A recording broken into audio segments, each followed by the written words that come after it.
It's gone well over quarantine. Nice. Yeah, how have you guys been? Yeah, we've been doing great. It's going, as they would say. But yeah, we're trying to work through it. There's not too much that you can really do. I like your background, Gaurav. Huh? Oh, thanks. Like, yeah. We'll wait a few more minutes for some of our team members to get in the meeting. All right.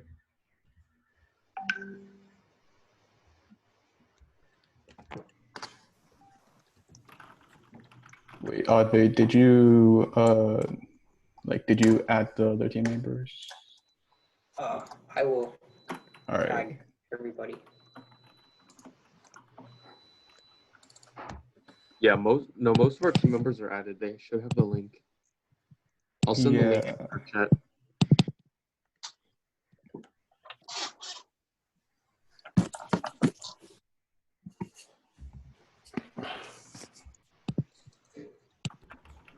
Wait, can the host record the meeting? Yeah, I am right now. Or Okay. I'll cut this part out, but you know. Yeah.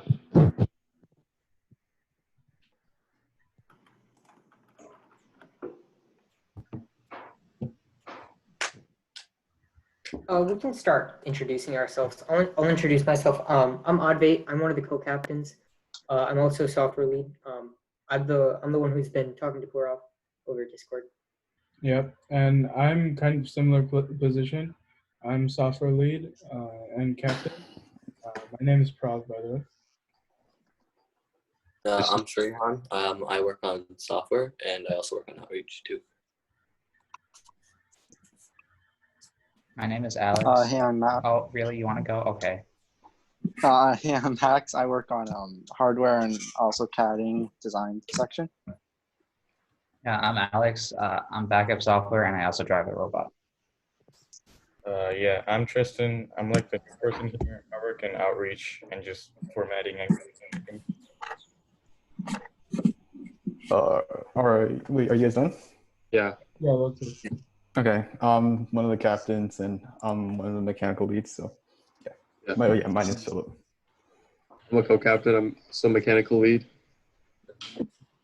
I'm Rochelle. I'm on the mechanical team. I don't know if anybody else on our team is gonna join, but we'll just get started. Do you guys want to start, or we can start? You guys can do it. You guys go ahead. Yeah, so first of all, we just like to thank you for taking the time to meet with us. We know that in the summer we can get busy with our off-season work, and we really appreciate taking an hour or so to meet with us and discuss how about FTC. So thank you for that. I'll ask I'll ask the first question, I guess, and then we can switch off. What have you guys been up to over quarantine? Have you guys been meeting or? Essentially what we're doing is so we set up a Microsoft Teams. So we're just having general meetings. We're doing for software, I know we're doing a lot of things which are just consistent, which we can keep using over the years, and it's just what's reusable. And then hardware wise, it's a lot of CAD. We can't really build at this point, and so we're working on a couple of designs, what we're predicting, and just drivetrains, right? So how about you guys? Yeah, so we're mostly doing the same thing. We're just having meetings virtually, obviously, and then we're doing CAD. We're doing outreach, reaching out to businesses, stuff like that. We've been applying to grants, and we haven't done much on the software side because we haven't really had a field. But I just got access to a field today, so we're gonna be testing out Roadrunner because that's something we've been wanting to do. We sort of tried it last year, but we didn't really actually implement it into our autonomous. So I'm gonna work with it, and our other programmers are also gonna work with me on that for the rest of the off season. Yeah. So well, for you guys, how's like I know you guys go to IMSA, so you guys are spread out across Illinois. Yeah. Yeah. Me, Eddie, and Philip live in Peoria. So Yeah. Yeah. And basically, a lot of people also like way up north from them. So. yeah, Mhm. like I know like some of our team members live in Aurora. Some live in St. Charles. We have somebody who lives in Champaign. So Yeah. we're pretty spread out. It'll be interesting to see how the season pans out. Yeah. So like, are you guys just planning to like do something where you're sending parts around, or like? Yeah. Yeah. Yeah. So So- basically, it's like what we're doing is we're having sub-assemblies built in like near like Aurora region, and then some down Dunlap, and then we just like work together. Obviously, Mhm. we're gonna have to be like at least we're planning on like driving up to Aurora and then having like a team session together. But you know, stuff like that. Yeah, that makes sense. And How are then you guys gonna be like, or like gonna be building the robot this year? Since I know you guys are a community team, right? But like around the Stevenson area or something. Yeah. Most of us are from Stevenson. Trion's from Fremd, but yeah, it's certainly a different perspective because like five out of the 7 live Are in in walking distance of like- each other. it's 2 minutes walk, so very different. yeah, it's just like kind of the same way for me, Eddie, and Philip. Like Eddie lives like across the street from me, and Philip lives, I don't know, somewhere that way. But yeah, we live pretty close to each other. But then like everybody else is Yeah, very, they're spread out. very, very far away. The Yeah. thing is that our school has already planned to not open for the season, so we're gonna have the season, like we're not even gonna be able to meet for the season, which is Yeah. bad. But we've already like developed a plan to build stuff at home, take home the parts, Yeah. and just program virtually, right? So Yeah. we're like dealing with this the best way we can and finding creative solutions to overcome our circumstances. Yeah, no, that's how you have to work in this pandemic. I had a question. Do you guys use Roadrunner or like So anything like that? I can so what we used last year was pretty much all of our own software. It was a lot of like move this way this much, like pretty simple things. As our first year with Mechnum and Android Studio and everything, we're kind of going with that, and we really like we're trying to learn from that.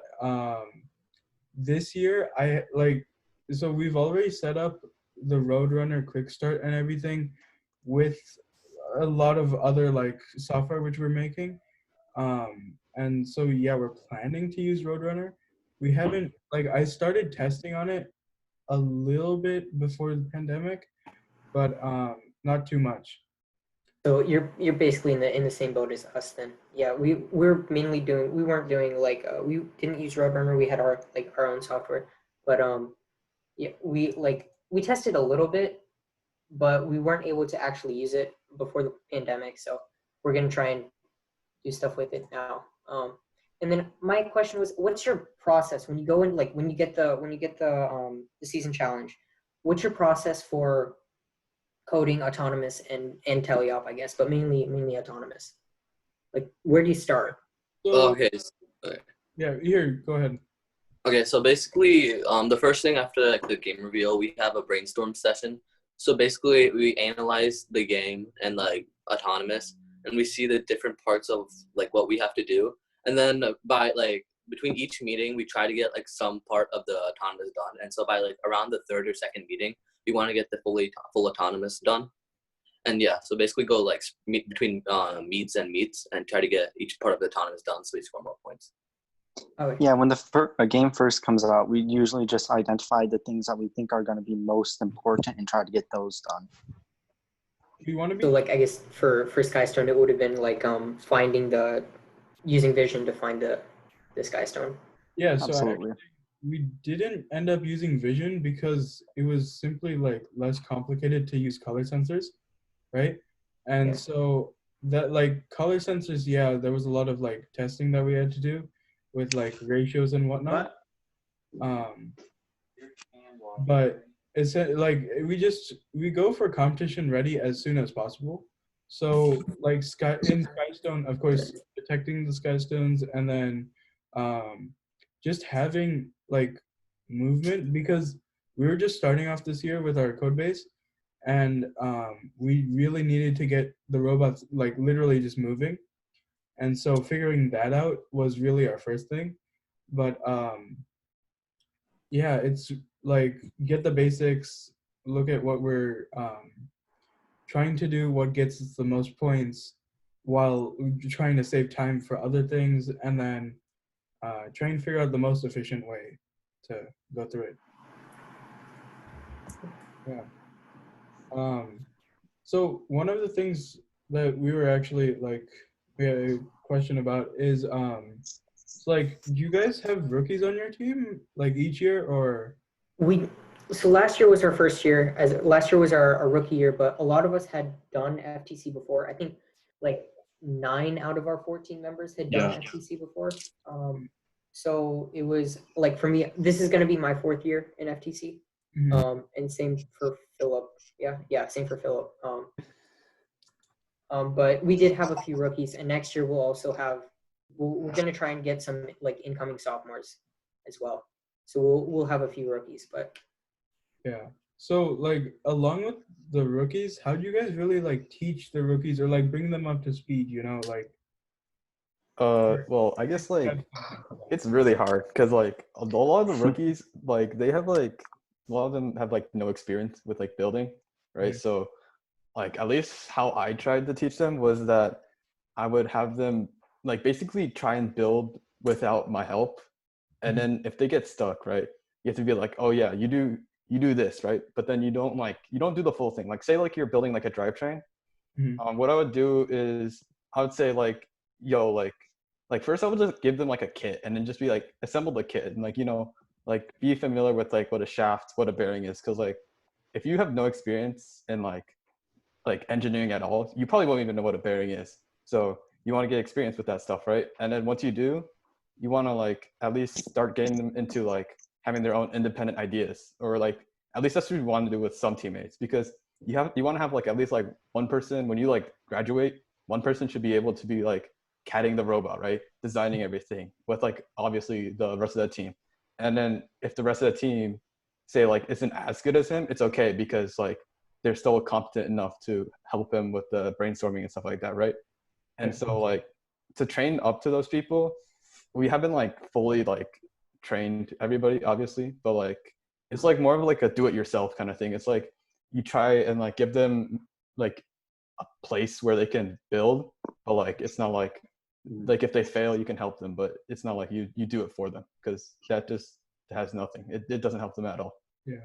Like I guess one thing, the most important thing is that what you put into it is what you get out of it. If someone's not passionate, they're never going to learn how to do anything. Like they're just never going to, if they're passionate about learning, they're going to like pick up stuff really quickly. So, and the thing is, we can't force people to put stuff in their, like we can't put things in people's heads for them to know.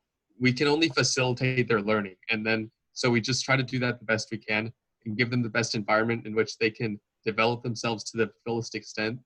And that's how like, that's honestly the best way to train rookies, is to not like force them to do anything. Just make them, they should be able to pick stuff up on their own if they're like actually passionate about it.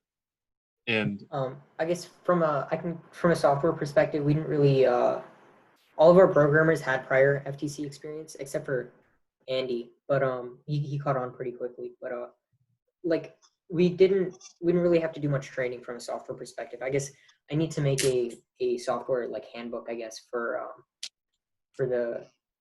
next year's rookies. So yeah. How about you guys? Do you guys have a specific way of training people? So yeah, go ahead. So actually, like a few of us had FLL experience. I think 4 of the current 6 members of the team we had in the 2020 Skystone season were from FLL. And the 2 of us were rookies in the 2019 Rover Rocket season, me and Shrihan. So it was really like a deep dive for all of us. We had to do everything and learn everything really quickly. Oh, yeah.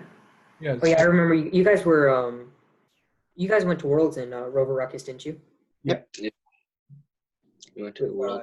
Ryan and, who else? Newton Busters. Newton Busters, that's right. Yeah, I still remember that. I Yeah. was at that state tournament. We all. Oh, what team were you guys? That We were Tesla's 13197. Me, Audrey, and Oh, Philip. yeah. Me, Eddie, and Philip were. and then you guys merged into IMSA. Yeah, Yeah, and we then, just like, so Tesla's 13197 had 5 kids, and 4 of us went to IMSA. So like that team kind of just disbanded and sort of reformed at IMSA with Titans. Yeah. We'll have a lot more team members. So Yeah. And how many team members do you guys have? Like, right now we have 12. We're planning to accept a few sophomores. Yeah. Probably about 15, 16 total. Yeah. and how many what's your how many seniors, juniors, and We what do you just guys have- have now? 12 juniors. We have 12 juniors. Okay. We're all juniors. Yeah. All right. We don't have any seniors. Yeah. So I think on last year's robot, you guys had some custom machining and all of that. Yeah. Yeah. How'd you guys go through that entire process and all of that? We So sent it to like a company. yeah. So our coach actually works at a machining company called Duquesne, and he just took care of it for us. Like Oh. we CAD'd the parts, and then I just we made the engineering drawings, and then he did it on the CNC, and he did some of it by hand too. Oh, okay. But yeah, we CAD'd everything and just sent it to him. So Yeah. that was pretty useful, which is good. Yeah. But even from CADing perspective, how do you guys kind of integrate that? Is there a different design process, how you go for custom, or Weren't you guys also a So- custom bot? no? We were all Microsoft Shell. Oh, okay. So, you can go ahead. Okay, so a lot of custom, at least beginner thing, unless you want to machine every single part and bend metal, which is a lot of work, I'm going to be honest, I wouldn't do that. It's really nice to use extrusions and connecting the 2 drivetrain plates. I would use a channel or extrusion. We use Actibotics. You can use GoBuilder. It's your choice, or Rev. I don't know, but and then you build on top of the extrusion. And what we also like to do is have like a hole pattern on the side of the robot, so you can also mount what we like to use Actibotic channels, right? And then a lot of it is extrusion based because it's really easy to use, and there's no hole pattern because it's an extrusion, right? And you can mount any system you want on it, which is really useful because we used mainly Actibotics. We put some other parts into it and 3D printing, so it was really useful. Yeah. So one thing I can say is that specifically about last season, so our design process was heavily expedited because so we didn't have a team until Late October. yeah, late October. We Third registered week on the of last day, October. and we started meeting on October 15th, I believe. And I think it was 22nd. yeah, or something like that. So our first meet robot was very, very Thanks. just put together in a day, right? And then, but the thing is, at that time we also started a CAD design of the final robot, and we didn't really have a prototyping strategy that much for the final robot, but we just went because we didn't have time, we just added it out, and then we just made additions and revisions on that. And the thing, so we decided to go with a custom drivetrain, but with also integrated with kit parts. So we used a combination of both. And the main thing is that the custom drivetrain needs to be planned to you need to look at the pattern on your, like Philip said, the pattern on your extrusions, the pattern on your panels, and to be able to integrate it with the chassis. The only thing we had was custom was our chassis, but we were able to integrate all the kit parts into it pretty seamlessly because we CAD'ed that. And because it's honestly not very difficult to integrate custom and kit parts as long as you plan it out. And it's honestly better because you can easily change the kit parts Yeah. instead of being locked into a custom. Yeah. Eddie, do you have the like a CAD of our robot on whatever laptop you're on right now? Yeah, yeah. Maybe you could share.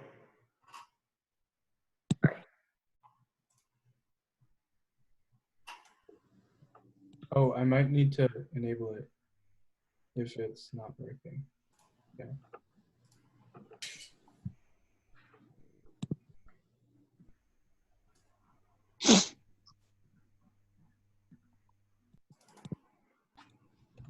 Okay, so going off like the modelings, like the CAD, like what CAD software do you guys use?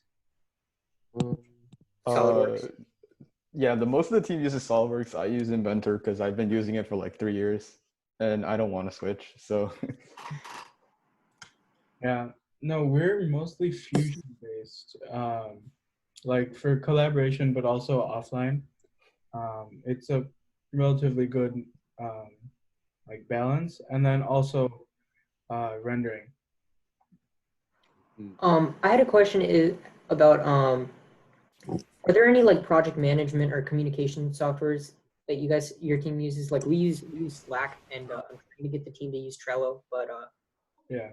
Yeah, so this season we started off by using Slack, and then we used to use Drive last year to share all of our files. yeah, Then we started Slack this year, and then we found out that didn't really work well. So we all got Microsoft Teams account, and now we all use Teams for like the collaborative app. So and that I think that has Slack or some version of it or something like that integrated into it. So you can like have tasks that are like on like assigned and then in progress and then done. So we use that. So I guess like what are some features of Microsoft Teams that you guys have found useful? Basically, so when we create like we can create Word documents and stuff, and everyone automatically has like access to it. I think it has like meetings built. You don't need to like go to Zoom or anything, other stuff. Basically, everything's like in one program, and you really don't have to like do much. Oh, that's pretty nice. Does it have a task management system? Yeah, it does. It does. Like there's a Kanban board. Yeah. Yeah. So Rob, you want to screen share it? You want to screen share it? yeah, I can show you what we have. Give me a second. Yeah, my model's just loading in right now, so I'll be ready when Grav's done. Yeah, and I have Fusion opening up, but so like this is the oh wait, is it sharing? Oh, it's sharing now. Okay. So this is the like this is what we kind of have as a Kanban. It's like to do in progress testing. Oh, that's so nice. And it's all like right here, our files, the planner, and then like everything's pretty much right where like it would be, right? And then like there's communication. You can reference this in a post, and you can even like allocate people to do things, like check things off, and that whole thing. So it's basically like Slack plus Google Drive plus Trello all in one. Yeah, pretty much. It's nice. And then like also there's a full calendar. Oh, like that's great. scheduling meetings and everything. And it's pretty full-fledged. A lot of a lot of industry uses it. Like I know personally my parents like my mom's company uses it just in general. She herself doesn't like it. That's a whole different thing. But yeah, I think if you can get used to it, and like it's still a work in progress for Microsoft. It's not like a fully fledged product yet, but it integrates all of these things like really like perfectly to the point where it makes more sense to just have one app. Because although yeah, we have the entire Office suite on our computers, you can do like everything, like Word document, PowerPoint, everything can be edited through this. And like even the like we do attendance and whatnot through a Microsoft form, because Oh, what's your like attendance? How do you do attendance? essentially at the meeting, if you're required at the meeting, and like if you're not required at the meeting, like why take attendance? Right. Um, if you're not required there, then or like if you're required there, you have 5 minutes past the start of the meeting time to get into the meeting, and then it's just like present, absent, all of that, and then Oh, so it just automatically like takes the yeah, attendees so, and I meeting mean notes. that's I still have to fill that out. I haven't automated it, but Okay. it's definitely like you can totally automate it. I just haven't gotten to it. Okay. Yeah. While we're on the subject of Microsoft stuff, I bet doesn't IMSA have Office 365 for us? I'm pretty sure they do. So I'll have to check, and I'm pretty sure I have it on my laptop, but because I know Microsoft Teams just released for personal users too, but I'm pretty sure most of their high-end features are locked behind like business yeah, Office 365 subscription. I'm Yeah. pretty sure we all have like a Microsoft account. Yeah, so actually what we did is so we have a 501c3 as Yeah. like for all donations and everything. And there's a company called TechSoup. Heard of it? They're like they give a lot of things. Like they're basically the nonprofit portal Okay. for a lot of like a lot of softwares, all this stuff. So And Adobe Creative Cloud, nice. I mean Adobe CC. Yeah. Wait, Yeah, it said on their front page it says Adobe yeah, no, but you or still, Acrobat. Never mind, not Adobe. But yeah, sorry, keep going. yeah. So like through them we got lifetime licenses. I think we got like 200 or 500, something like that. But it's all custom domain and everything. Oh, nice. So Wait, that's pretty nice. that was a pretty good offer which we took up. But, Okay. What else do they have? so I mean, TechSoup has plenty of things. I know they also do like what do you call it? Like they do a lot of hardware. So if you need like discounted hardware, it's like they do pretty much everything. But it's not like not everything's free. There's admin costs and whatever. Okay. But yeah, you need to get verified by them to be able to access any of this. So, Okay. So I have my renders loaded up. Yeah. So basically, this is the drivetrain that we use. Like these are all the custom parts that we had. Okay. So yeah, you can see we have the extrusions. We have the extrusions for mounting, Mhm. and then we have the channel in the back. So basically, these are the lift motors, and we just put them through that because that was simpler. Yeah, And that makes sense. here we have the servos for our foundation thing, and like we just integrated that pretty seamlessly into our design. It ended up being a little bit too high up, so we kept breaking our servos, so our foundation wasn't as consistent as it could have been. But That's probably one of the main reasons, like one of the main drawbacks to the fact that we decided to go custom, even though we didn't have any time to prototype, because like we were stuck with basically a bad foundation mover, even though like it wasn't too bad, but like it broke a few times, and that was not good for our team. And yeah, Yeah. So I see you guys. What was like the purpose? Like I see the back, it goes up really high. Like, is there like is yeah, that aesthetics or just hiding slides or? yeah, that was just the slides. So the slides, like we wanted the slides to be in the back, so we just had that for more stability when we mounted them. Mhm.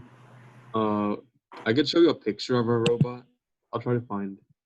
I have a CAD of it. I mean, it's not like an updated CAD, but it's a Yeah, like go ahead. it's I guess let me try and share it.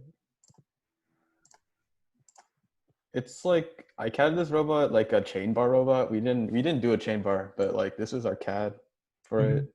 It's not like fully CADed. I think I have a better version, but I never like finished it. Yeah. And wait, what was your question again? I forgot. No, it was mostly about like the slides and why. Oh yeah, the slides. Yeah, we just mount it to this frame, and then there's like an X rail so we can screw it in, and we use like our spacers, and yeah, that's about it, honestly.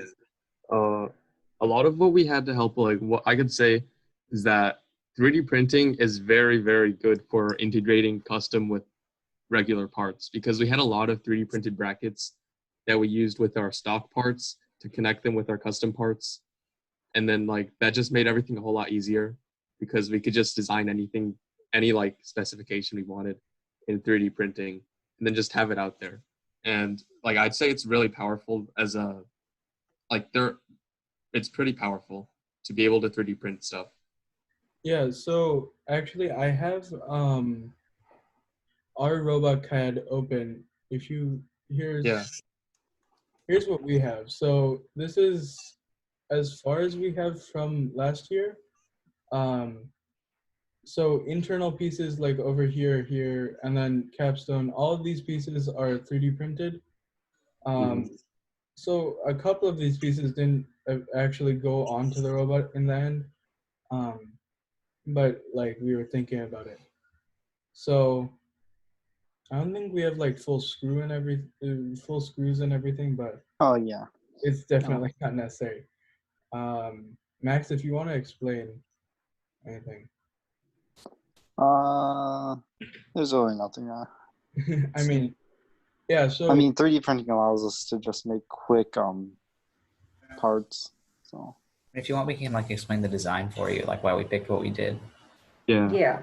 I mean, I have a question. It's like, why'd you guys choose Rev Slides over Misumi? Because over the off season, like because gluten free and stuff, and Rev released their new slide kit, we decided that we would give them a try.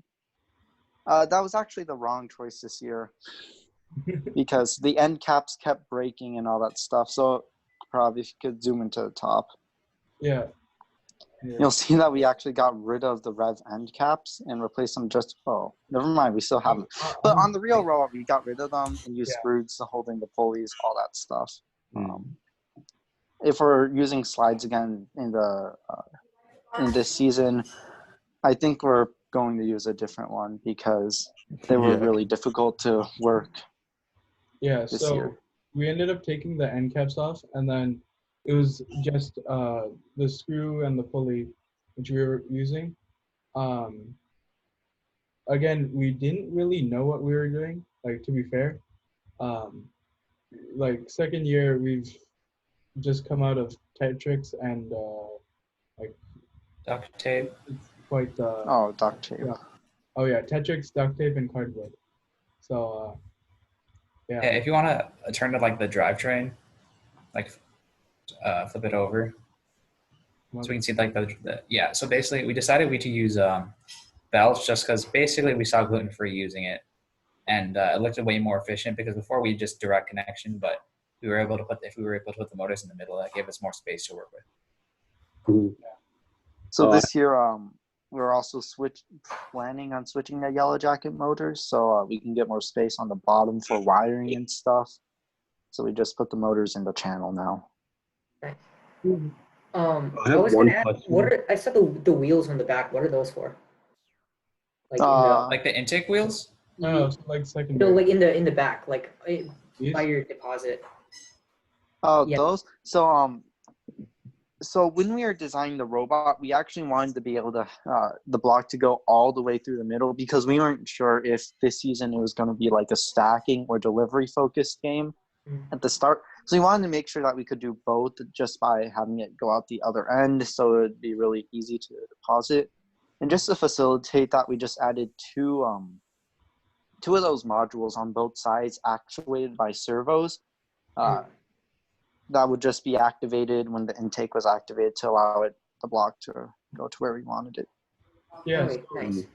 That's pretty cool. Like, let us place. So So the block only gets took so far by like the front intake.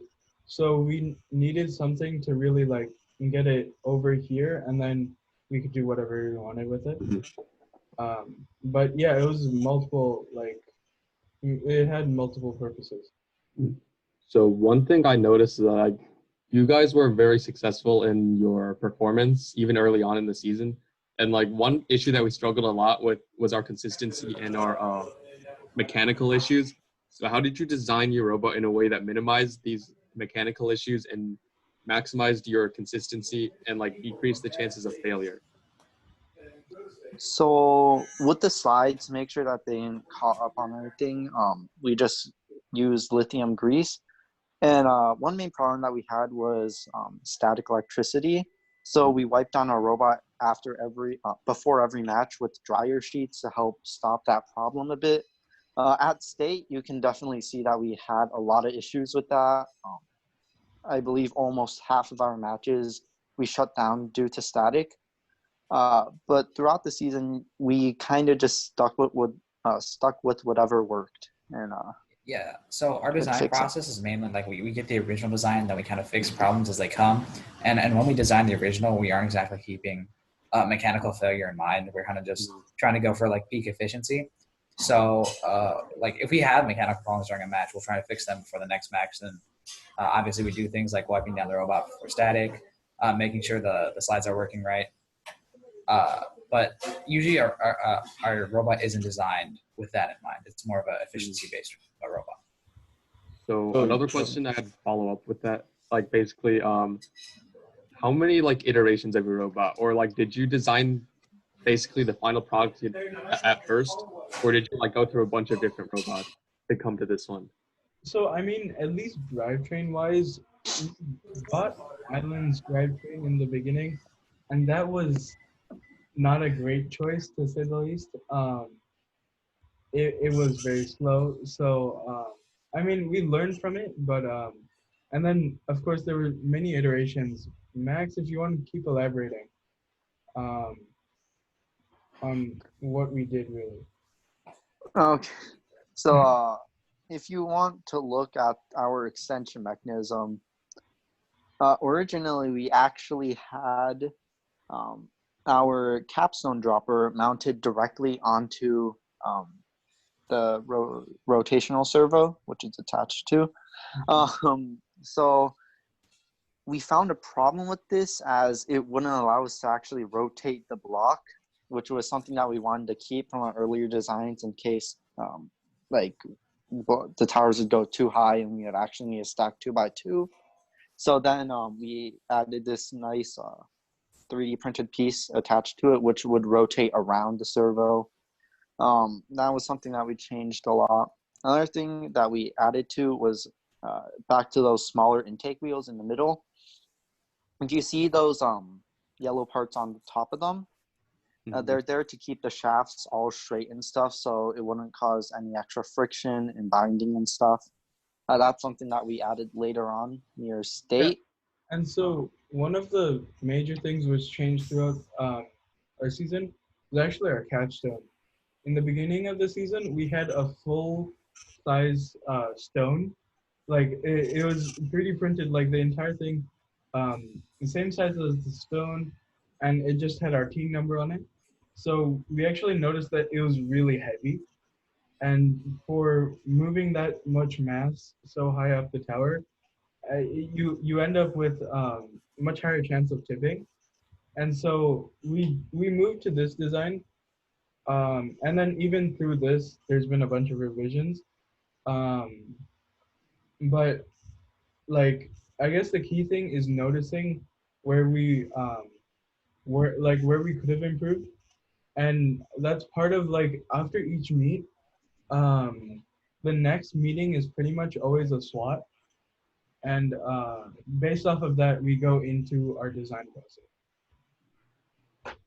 Yeah, so for like the capstone, we decided it was too heavy, and then we kind of brainstormed over what other places in the robot we could put it. So we saw like other teams had it mounted on the side they would put it on, but wouldn't really work with our claw. And we basically found out that really the only place we could put it would be on our claw, and then to drop it on.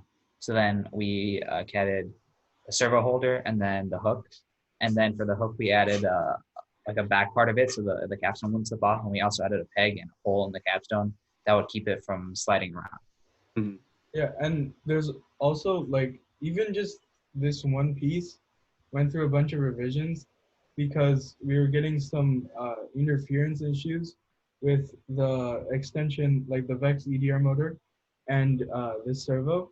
So we had to like move it around, change how it actually was positioned and everything. Can I interrupt for a sec? Is somebody in the waiting room? Um, Robert said he was in the waiting room. let me see. My bad if I didn't let you know. Hold on. Where did Zoom go? Hold on.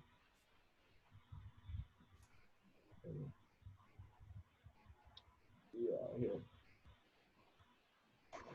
It says joining. Okay. Let me yeah, know if I need to do anything. If anyone's in the waiting room, I can't see it. Okay. Mhm. Yeah. Sorry to interrupt. Yeah, keep going. Yeah. But yeah, so like continuing with the same, like finding the flaws and then going right after them. And then along the way, you'll find the other flaws, obviously. Yeah. Yeah. Did you guys ever end up switching your rev hub from like mounting on the bottom of the robot to like on the side or something? We have two rep. Yeah, go ahead. Yeah. Okay, so we have one rep hub on the bottom of the robot, and so that's basically that connects the we have 4 motors for each wheel, mechanism wheel, and yeah, that connects those 4 motors connected that rep hub, and then we have one on the top. We have another rep hub which connects the other 2 motors, and So- then to there. Did you end up Yeah, go like ahead. switching the position? No, No, we never switched positions of the rev hub. Oh, so did you put like a plate under it to like minimize static and stuff like that? I mean, No, we just have them mounted on the main acrylic. No, yeah, so it's mounted on a sheet of plastic, yeah, so plastic. it's not too bad in terms of static. I'm pretty sure that, like, from what I can tell with the logs, all of our static disconnects were from the secondary hub, and then that not showing up to the primary ended up causing the entire robot to crash. But you can only do so much with the logs. So yeah, the secondary hub drove pretty much the entire auxiliary. We tried to keep it like isolated as much as possible. The secondary hub drove the lift motors, intake, pretty much everything on the top, and then the bottom hub drove the the drivetrain, and then I think our servo grabbers as well. We had, I know there's more that I'm missing because I think we filled up all of our servo slots, but I think we had 1 or 2. I don't All know. one left. yeah, we had one. We had left. 11 servos. Yeah. How often do you guys meet? We meet Monday and Wednesday. right now. We meet twice a week for like an hour and a half to 2 hours. Mainly working on like grants and outreach stuff or ad. On season we'll be meeting. Last year on season we met minimum 3 times a week. times a week for 2 hours. There's some weeks we met for a lot more than that. And it also just depends on who has to get work done. Like So towards the end of the season, I was putting in a lot. Me and Christian were putting in a lot more work because we had to get software down. so how often did you guys meet last season, and how much are you planning to meet this season? Last season, we usually met Fridays and Sundays, and then actually majority of the time we actually also met on Saturdays. Like most Fridays, like right before a competition, maybe 6 or 7 hours that day, and then we go, and then yeah, basically like a couple of weeks before, And then up to state, it was probably like around 5 or 6 hours each day. Like Friday, Saturday, and Sunday, and then also weekdays too, if anyone could meet then. Yeah. So like earlier in the season when you were building the robot, how much hours per week would you say? I think Like, probably just Friday and Sunday. I think it was just that. Hours wise, about 3-4 hours of meetings. So it's anywhere from like 6 maybe to like 10 hours a week ish. And then as we get closer to competition, we start meeting more days into longer hours. yeah, and I know before some of the competitions, I was at like Alex's house way too often, trying to fix some of the software. I believe 1 week we met almost every day, maybe like 1 day gap. I think one weekend we met for like 24 hours. Yeah, So no, that was a lot. one weekend it was like morning, evening, like the entire time. It was quite the practice. I wanted to ask, what could you guys do in autonomous last year? What were your autonomous capabilities? So we Yeah. had two guys sample, and then they were both delivered. We would put the foundation in the depot, and then we would park. So you guys had soft cap. So like Oh, you said wait. two soft So- cap, as in like you could do like all of the, you could do all of the basically everything. Yeah, Yeah. so we could do basically everything in the autonomous. Okay. Did you guys use like have your own motion profiling stuff, or did you just? So our motion profiling was you can call it very rudimentary. I call it janky, Whack. but it's essentially we're modifying our outputted speed based on like time relative to how far we're moving. So it like it So makes was it like a P loop or? no. So like yeah, we had PID for because we were using encoders, I believe. So we were doing positional PID, but other than that, we had like separate where you have to set the motor power. We were doing that separately, and I was like in an update function, which it was very interesting. But I mean it worked. Essentially, it was incrementing at a like steady state power. Like we had a start speed, and then it was building up from that. Since we had no localization, like we can't afford any slip really. So it was pretty important that we slowly accelerated and then got to speed. Yeah.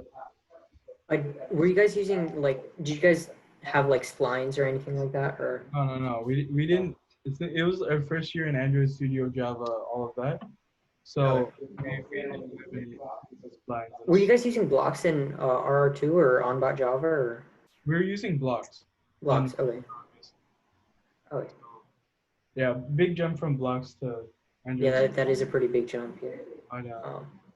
Yeah, we definitely made it. Nice. Okay. So do you guys have any more questions for our team? How'd you guys design the slides last year on your robot? Oh, are you like talking about the spacer or like how did we like CAD it or? Yeah, like caddy. It's like we just get like the Masumi slides, right? And then like we mount it to like whatever we're mounting on. Usually we like custom design a plate, and then like given the like what I do usually is I get an X rail and then I put it in the middle of the slides, right? To like so I get how many slides I want, and I sandwich it between two slides because I personally like more stability than like like how turbocharged have theirs where it's like really shaky and stuff like that. And however many slides I want, I put X rail there, and then it like supports the drivetrain almost and the slides, and then that's like whatever. And then you get like your spacers, which you mount your like pulleys on. It's like, wait, let me pull it up. I need to load an inventor because I closed it. Yeah. We basically just got the parts from Izumi. We decided to use the SAR slides, SAR threes, and we just like made our spacer fit in the dimensions, I guess. But there was like one thing we didn't prepare for, which was the internal screws. So we ended up having to like use shears to cut our screws because they were too long to fit in the slides. And then like we almost didn't have the right ones, which was pretty bad. But we managed to like get everything fixed. We managed to take care of it, but like yeah, we didn't really have that in mind when designing the spacers. Yeah. What are you like some of your goals for next season? Coming season. From a software side, we want to like use Roadrunner, and we want to like at least get the soft cap pretty, like have it consistent at least by the third league meet. Yeah. And then if not, try and go further than that after the first league meet. And from a mechanical side, I guess Phil, you can talk about. Mechanical is just finish the robot by the first meet and then give it to the programmers after first meet and then just offhand and we're good. Yeah. Also getting everyone familiar with CAD so like the team can all work together when designing the robot. So we actually have a GrabCAD workbench, so we are able to coordinate with that.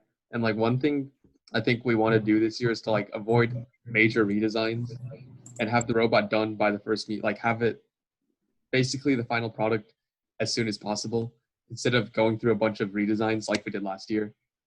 So just like minor tweaks. Yeah, because that changes a lot of programming that makes stuff like inconsistent, and especially with driving too. And like we want to have our robot fully CADed, designed for the first meet. And yeah. Okay. How about you guys? What are some of your guys' goals for next season? I feel like one of our biggest goals is try to do a lot more outreach. But yeah, do a lot more outreach, but also like trying to adapt to the new format of how the seasons could be competing, especially now that there's no engineering notebook. There's only an engineering, I don't know, like document or whatever it's called. Is that confirmed? So it's engineering documentation, but no one knows anything about it. Yeah, because I know Arjun from Wizards.eth, he said that like there was gonna be a cap of 15 pages or something like that. Yeah, there is. So like a bunch of people said that. I don't know exactly what that is. Yeah. So I'm not like fully basing anything off of it. But hope like for us, engineering notebook is not the strongest thing. Yeah, same here. In any sort of like way we put it. But yeah, no, it can. I'm excited to see how that plays out. Because it can go either way. Like either we need something really engineering focused, and then they have like some other type of documentation for outreach and everything, or it's or it's like just not there. I honestly don't know which way it's gonna go. What are some things you guys are planning to do for outreach? Because like outreach is going to be a little bit difficult, considering. Yeah. Like we're not really allowed to. A lot of people aren't going to be able to. Like major events won't really be happening. Yeah. Well, one of the things is like reaching out to other teams. This like you. I don't know if we can count this outreach, but it's definitely just helpful for us, and it's probably mutually beneficial as well. Just both teams can learn from each other. We've learned a lot from this meeting. So same here, and also like mentoring other kids through Zoom. Yeah. Yeah, but I mean, as far as outreach goes, you can only do so much through Zoom. But it's definitely doing as much as you can. Like online classes and all of that is definitely possible. Although it's severely limited in with no human interaction, what you can do. Yeah. Well, one question I had was actually, how do you guys like?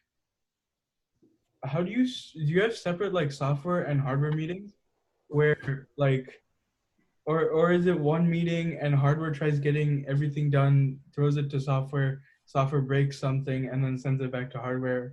That's pretty much what we've been doing. That's pretty much what we did last year. Hardware got done, mechanical got done with their stuff. Software took it, we broke something, mechanical had to fix it, and then the cycle repeats, especially with those foundation servers because they kept breaking. Yeah, we didn't really have organized meetings. Or no, sorry. Yeah, we just had like a one meeting, even though because it's like only 6 people, so we can all meet at my house. Basically, half the time was mechanical complaining that they couldn't have the robot from software, and half the time was software complaining they couldn't have the robot from hardware. So yeah.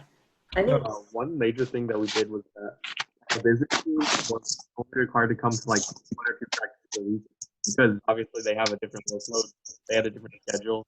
Like the nature of that position just allows for the work to be done asynchronously too. So like also we had different programming meetings sometimes. We had meetings where the mechanical team would come in on their own time to work. We had stuff like that.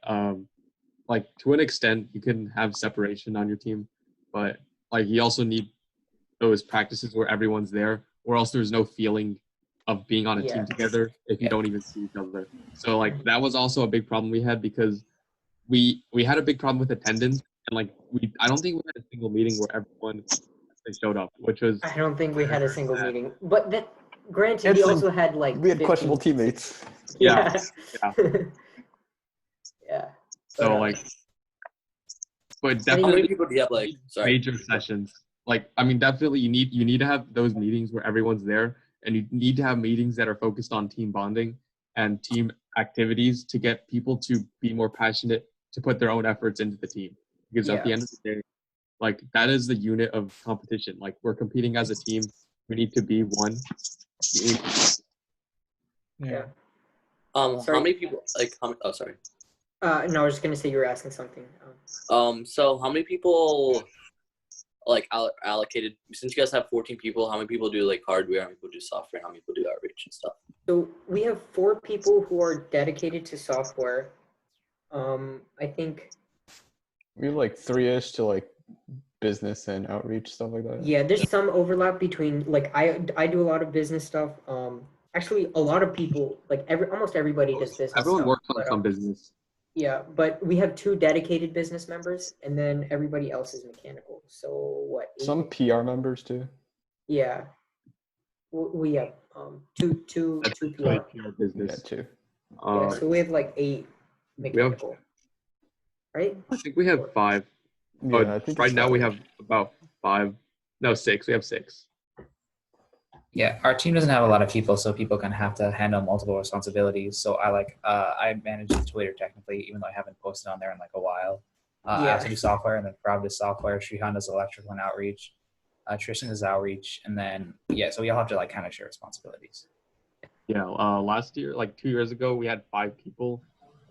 3 of us worked on the robot, or 2 to 3 of us. We had Ade was the only programmer, and then we had 1 person who was dedicated for. Actually, we didn't have any dedicated outreach. Ade was the programmer, and then we had the other 4 worked on the robot, and then like everybody just kind of did outreach. Yeah. Yeah. It was basically our rookie year. Yeah. Just no outreach. I think we had like 2 events where we spoke to our school, and that was it. We did a good amount of outreach during Rover Ruckus. We got third place. Just didn't have a dedicated team.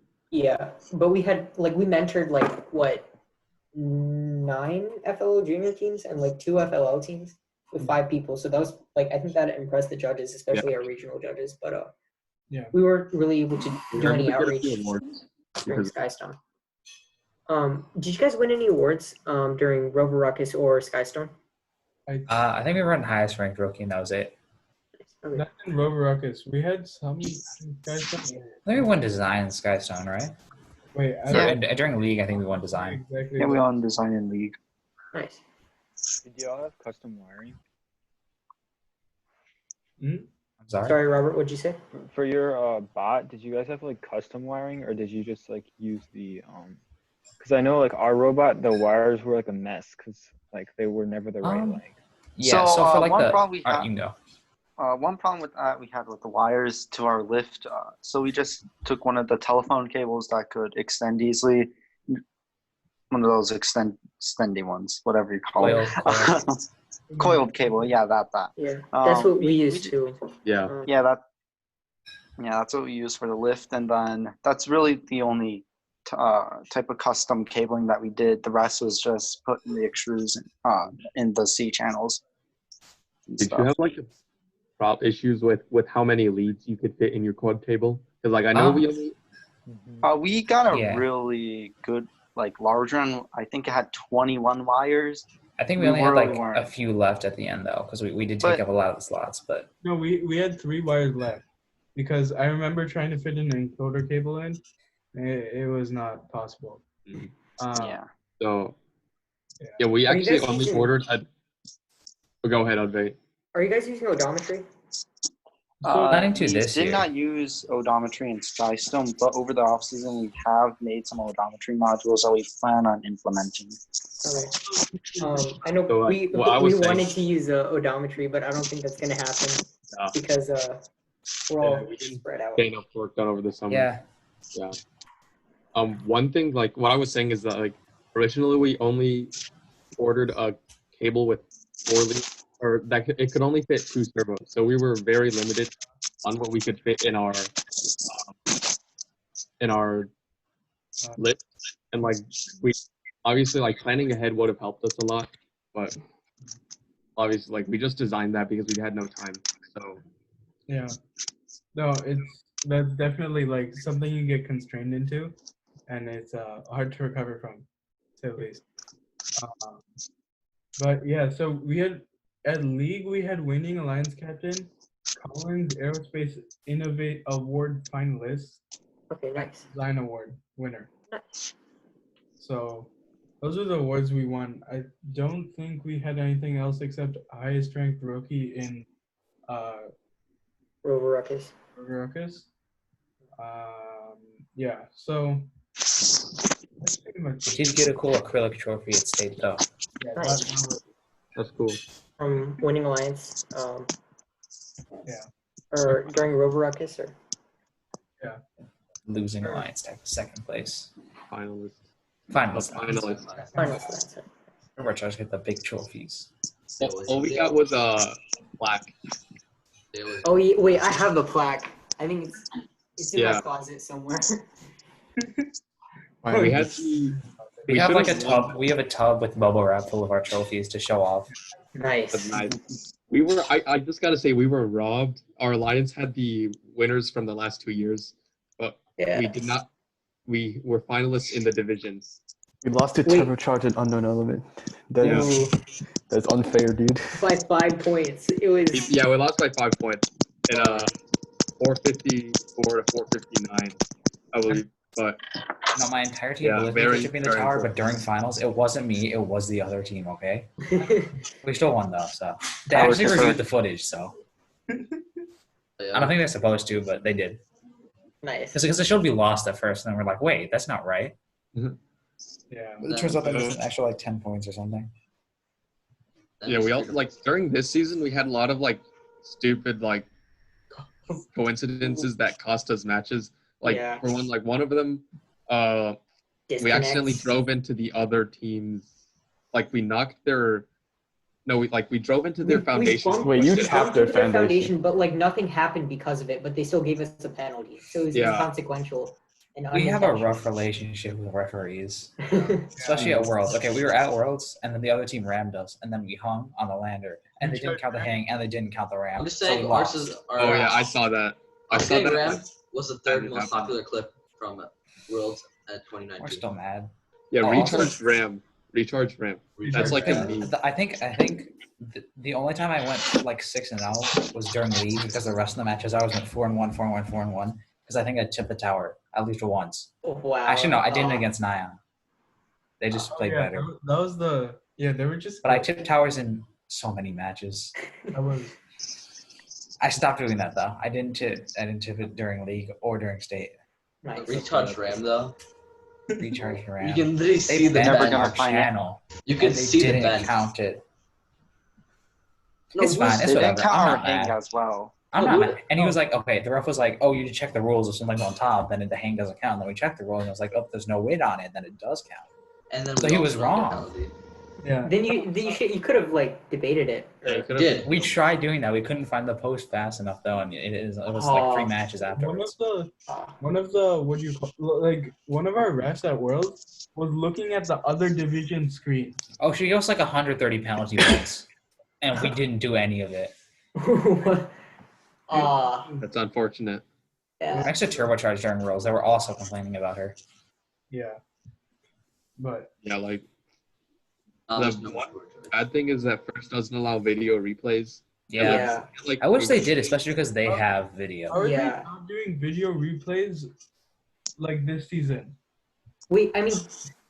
First Illinois isn't gonna do that though. They're probably gonna make us like videotape. honor system, Oh, or are they? Yeah, I don't know. Someone's gonna eventually either make a mistake or cheat. Like it's gonna Yeah. happen sometime. Yeah, 1,000-point game. my main concern is not like 1,000 teams cheating. game. It's like unintentional cheating. Like they got a Yeah. penalty or they went over the limit. Yeah. No one's gonna get any penalty points because no one's gonna get themselves penalties. Yeah. Because most of them are like kind of somewhat subjective. So I mean, it's all right though. You just have to score more than them, so just Yeah. be better than the people who cheat. just be better, easy, just win. Yeah. I mean, a lot of penalties like they can be interpreted in a way that like technically what you do is legal. So like you could score in a way that maybe refs would have called penalties for, but like on your interpretation, it was legal because sometimes like the refs are wrong, right? And like a lot Yeah. of that's really subjective. So like there could like I can definitely see a lot of borderline cheating strategies. Well, like people like giving a loose interpretation of the rules, and that would not like that's just going to negatively affect a lot of other teams who don't have the same interpretation of the rules since Yeah. they're very like subjective. But I hope they hopefully, like like, go most of the back rules on the ruling to like not requiring videotape. I hope they like. Yeah. I hope they say no. You need to upload your video to TOA or whatever. No, but I think the reason why they can't do that is because, Pre-recording. well, no, not only that, but like people having like, I guess equipment to record and then also being able to upload it. But Like, it's can you imagine it's required for first LEGO League. Yeah, but they don't have like a set match schedule either.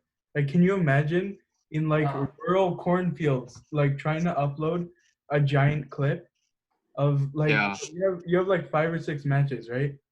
2 minutes 30 That's, each. it's that's like true, 10 but minutes. like you have a week to upload them. What Right? you do? Yeah, I'm pretty sure you have like a week Wait, to is upload Illinois them. virtual confirmed?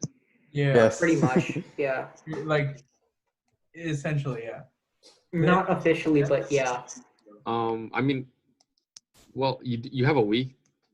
I'm pretty sure that's what I thought. I read that in the game manual. Maybe I can check again. Yeah, But no, like, I thought it was a week, but then someone said you had like a couple hours, and honestly, I don't know what to do. they won't care if you have a few technical difficulties. They're not going to dock you for it. I mean, Knowing the refs, they might. I can't say that. That's not very professional. That's true.